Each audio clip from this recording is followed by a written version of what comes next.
Igbo ndị ma na-ege m ntị abịakwana m ka nsị abịa ọzọ na ụbọchị nke taata biko na o nwere ihe mee na vidiyo nwa nchọkwu unu gee ntị maka na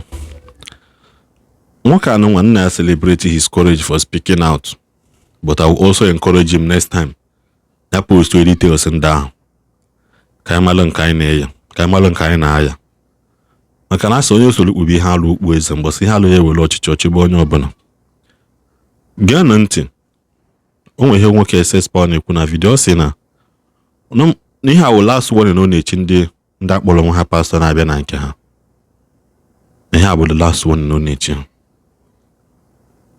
Nke bụ na ihe abịa na nke mmadụ si ya na anya gwọọlụ gị ọgwụ ya bụ mmadụ bata na-abịa gị ka ahụ ya bụ onye ahụ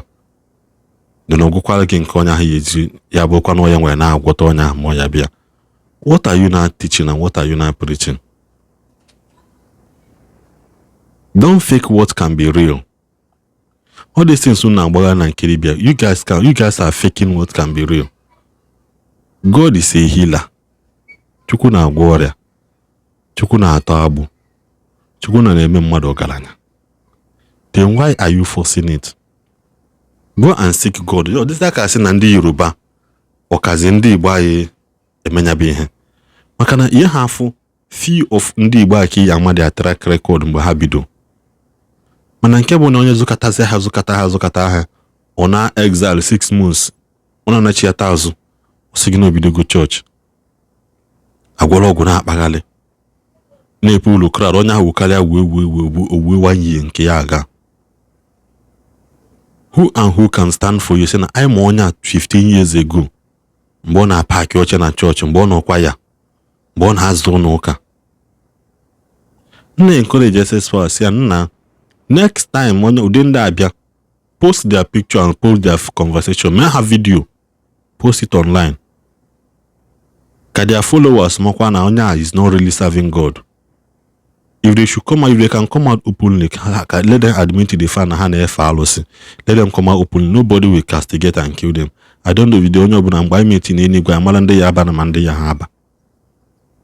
ọ na-aghọta represent nke ya every time ọ na-ekwu ofu okwu. If you can't see God, for God to show you who He really is. Paul megide ihe no mecha n'ụwa say that I may know Him. And what you know more Magochukwu, I didn't know the man he doesn't know, because the ever-changing nature of God will also when we are beholding, we are transformed. The ever-changing nature of God will make you not to know Him all. Mata nke ya mata maka sọsọ Moses ka mmadụ ya gwa gị na ọ fụchala obele act of God mee Chukwu nna jiwe n'ụwa Chukwu nna jiwe gbuo Moses na nwa nke ya nie ya weta aka ya, because na he was beholding God. Bible say na Moses spent 70 days in the presence of God every day ya na Chukwu. Ha wee na-enene asị na if ụmụ Israel ha neha na Moses anya because of his face has been transformed. They literally believe that yes, this person was with God. Enoch, Bible record na Enoch walked with God and he was not. So there are so many people that walked with God. Why can't our people go and walk with God and seek the face of God? Na be video with them and I need the video ke what him na ekwu. Igbo mụrụ ụzọ mọzọ kene mụ. O na no na SS Power gwap don na bule. Imam palo no sunu no no mara ya. Na agona oboro kan je mebu video before. Kan je bata nketa. Mane jo abata ata bo. Nwa bi ewo mi na de ana na mali wo mi na. Ihe dị abịa ahụ maka ndị ụka ndị pastọ unu ma na eziokwu bụ na pastọ na-ejebe dibịa o nwere ihe eji gbajuru dọrọ dibịa ejebe pastọ na-akekpekwa akali akwa aka ụka na omenala bụ iwe ka ọ bụ abịara m ebe ka mkpali ndị ụka akpali mana mbịata ya bụ ndụmọdụ ka ndị maka ahụ bịa because now people will me wo. What's can go to? onwere ndị maka ikwu okwu nwe iche n'ọkwa ya ọbụla abụcha ntị awụcha onye ọbụla na-echi ya onye nwetara isi vidio ya na-echi anya ka ọ na-abụ ya ọbụla ntị akasị na ss wee kwuru ihe ndị nwa jibe ahụ maka ndị pastọ na-abịa na be m na ndị ụka unu ma na ndị vloggers bụ ihe na-ekpuru ihe na-adịba mbe na-ekpuru ya n'ọnụ bụ ihe na ya na net tụtọ ndị eji na mgbe na-epostu ndị dibịa ịmagwa ebe ba postu ndị ụka bikos na ndị mmadụ believe nọ n'ebe eziokwu dị bụ n'ụka mana unu na-anya n'ụwa ahụ anyị nọ tata bụ ebe ntụ dị ebe ntụ na ya na awụ bụ n'ụlọ ụka oburu ụmụ ụka ana m asị ndị ụka na-abịa na be ma ọ bụrụ na vidio m na-eme na ikeche vidio m na-eri ahụ n'ihe m na-ekwu bifo inwe a na-abịa be m mekeche niile na-ekiri vidio m ọ mekeche na onye nyere gị my nọmba na ọkụwalị gị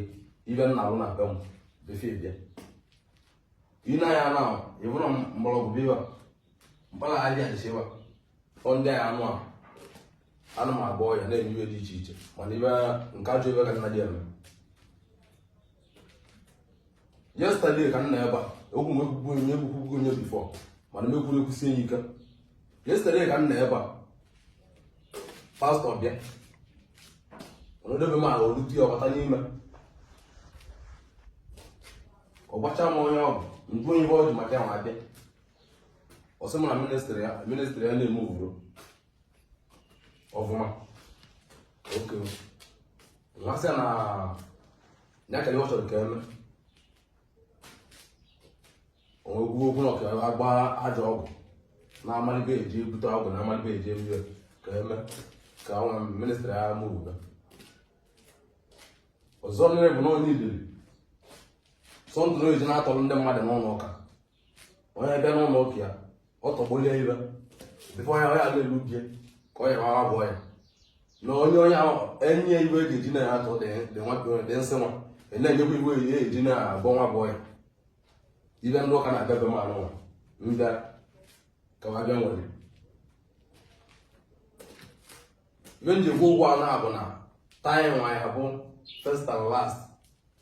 time nwa ya bụbụ last time mmekwu okwu another thing igbo so ndị agwa na pastor beleba mmeye video post onye bụ na agwa ọnwụrụkwa ya asị m na mmenwe egwuri egwu be m anụnwa anụ memere ajọ ọgwụ be m anụnwa anụ memere ajọ ọgwụ one woman si egbo si bịa si mụ na anya na onwe nideli n'ọnwere ụlọ ụka n'onideli n'ọnwere ọ bụla onye mmere na Facebook na ọ chọrọ ka nye ọgwụ ọ dị ka ọ dịa debe na die oche ebe mmadụ ọ bọpụta dị ọgwụ nju anya ọ pụtara n'anya n'ịgọrọ onye ahụ ya dị na-abịa ka ya pụta n'anya gị ibe ọsara mbụ na ọbụrụzi ibe na-eche n'ụwa taya na ibe ụwa niile bụ nke afụrụ n'anya n'ebe a bụrụ n'anya bụ nya ka ebere iwu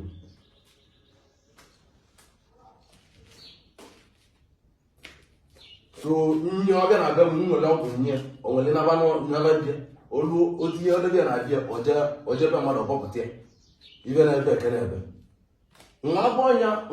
jụọ anya sị ya onye wepụta nwa bụ ọgwụ ije wepụta ọgwụ a na-abụ ọnya bụla egbogbo onye ahụ na ahịa ka ọ na-anya bụrụ ime bụ gị ba dị n'ọnya ọsọ ma ọ bụrụ ebe a jụrụ m na ọ bụrụ ebe ndị ahụ a jụrụ gị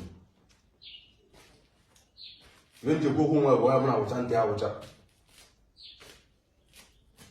anyị agụdụ woman kele ebe isi kele dị dị ọka gị ọsọ m na ebe dị ọka bụ n'Enugu steeti ma okwu maka nnekwu nsi agwara m unu na ibe mbere bụ ọzụzụ abịara m mgbe egwu ka o eji adị Igbo mma ka m bịara ibe nji okwu anụ a bụ n'ile anya ebu na ofu ndị Igbo ibe anyị eji eme gịnị nata onye Igbo ibebe ego so ibe a maara ego ndị blọgas bụ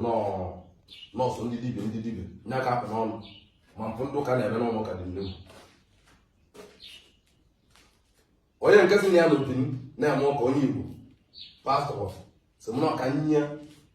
nye na-atị na ọ dị ka emetụ mmadụ aba na-arụ ihe dị ojii apụta n'ime akwa ka ọ bụ na ọgwụgwọ ya nwa ya nwa jụọ ọnya ifili na inwere akwa anọcha ọnya na-arụ ihe dị ojii pụta ifili na ọbụla ọya dị ọnya na-arụ n'ọdịgo mma ịmakwa na dịtị na mmaji ka ọsọm na ọma n'ibe ndị mmadụ n'ihi n'ụlọ ụka dịwa ahụ ọzọ na mma enu chọrọ ka nyere ndị na hanki onye ji na-emebunye aka elu onye ndị mmadụ na-ada n'ụlọ ụka ibe mmadụ na-achọta na be dibịa ibe nchekwa ụgwọ anọ abụ na ndị na-abịa ndị bịara na be m abịa eji na-anị ndị na-achọkwa m bịa nne ọ bụrụ ndị ọgwụ akụ m na-abịa na be m bịa nwere kansụl ọrụ m bịa be m n'ụlọ okwu nwa mee na okwu nwa gasa ka onye ọbụla anụ ya maka na nwa ahụ nwanne na be m agịrị ọ bụrụ onye m nwetara m bịara ebe asọrọ m pasta abịa na be m ịbịa ọbụla chọrọ ka m ọrụ gị ọrụ mma alụrụ gị ọrụ bụ ezigbote ọrụ ọ bụrụ nwere ebe na-ahịa gị mma enye gị ọgwụ ọ bụrụ ebe ị chọrọ ka ị bịa nwere mkpara abịa ebe a ka ọ na-alụ gị ọrụ nye gị mmasị nye gị dị kpara ma nke m na-adịrị ọ bụ nke m ga-ajọ ọgwụ dị na-emegide ndị Igbo enwepụ gị na ọgị bịa na be m ezigbote okwu na ndị a nwere ajọ ọgwụ na ọgwụ majik ka ị bịa na be m eziokwu mmenye mmadụ ụfọdụ mmadụ eme gị vidio antụ emeche gị vidio ahụ m etinye ya na Facebook onye ọbụla abụ iwu na-achọta na be iwu na-achọ na be dibia oge mụ ama na ọbụla ọbụrụ ọdị mmadụ mbụ ọbụla ndị dibịa alụ a vaya nye unu dete kwuru nwere ike emebe ụka ọnwerezi chọrọ ka ọ taa ahụ n'oge eji ana igbo ego ma ndị na-emebe abịa ma anụ ọbụla ebe a na-idile bụ ka anyị nyebe sọntụ na ọ dị ka bajiri gba mmadụ okwu onye ahụ n'ụlọ ụka onye ahụ na-emebe ahụ abalị ozugbo ozugbo mpụ ndị ụka na-emebi too much ndị blọgas a na-abụrị ma nke a na-abụ bụ nke ndị dibịa mana ebe dị na nwa bụ o metere iburu maka na ọ bụrụ mmadụ niile mmeri ebe amụrụ amụ na refri onye nke ndị mmadụ na-eme n'ọblọga ka ya ahụ emeche mkpu akpọọ na famịlị onye ahụ mana amalụ na obodo dibịa niile ka na-akpali akpali obodo dibịa niile ka a na-agba ọchị obodo dibịa niile ka a na-atụ ụka ọ bụrụ alụsị niile ka a na-alụ aka mgbe gobi ebe alụsị aka sị gị butu aka gị na gị picha pega chike nwa alụ alụsị ahụ ka isi na ama menye gboro ama mana ụwa taa ndị mmadụ bi ebe ndị mmadụ bi alụ n'ebe alụsị m ka ba chi alụsị wọka ụlọ aka 5 chi alụsị mgbe akwa eji na ya kwaba na famili nwere ike mgbe ahụ ọbụna onye egwu dị alụsị ahụ ngo okporo ibe dị na bunu ọ dịgwa na bunu onwere ka emeghere enyi ejetere n'ụka ibe ndị ekwu ụgwọ anụ abụ ndị ụka na-abịa na be ma mbọsị mmadụ ya abịa na be ma asị nọọ ọgwụ arụrụ ana ka o eji ya n'ụka mmemme gị bido ma ị bụ onye ụka ma ị bụrụ onye ụka mmazi ka mmere mkpọrụ gị ndị vijilant abịa ebe nwe sekpu ya gaa na ebe ị nọdụ ana ma eme gị bido ikwu ibe niile anyị maka ibe niile ahụ ịbịa mme na be m emecha nwa ete n'ihu ahụ ọ bụ niile eme ndị na-achọ ka ị bịa be m ka ị bịa gwọrọ ajọ ọgwụ kansụl ya taa ọ bụ niile na-achọ ndị abịa m bịa gba ajọ ọgwụ kansụl anya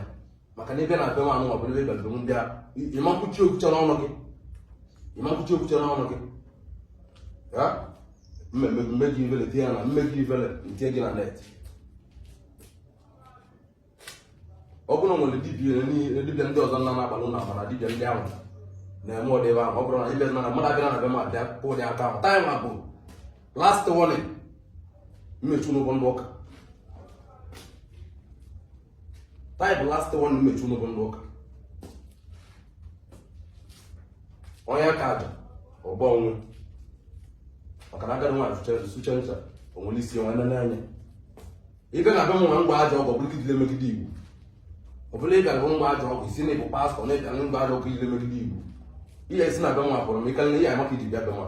mikele na nne ya nke na-ala ya eso elu bunu okwu mgbara gị nwale ata ịbụrụ pastọ na-abịa na be nwa malụ ụdị okwu eji na-abịa na be nwa na-ahụkwu malụ ụdị bi eji na-abịa na be nwa mmenụ ọ kalịa ka eji eme iru nga na-agalị gị agalị kalịa ka eji ya eme malike nweta mkpụrụ ahịa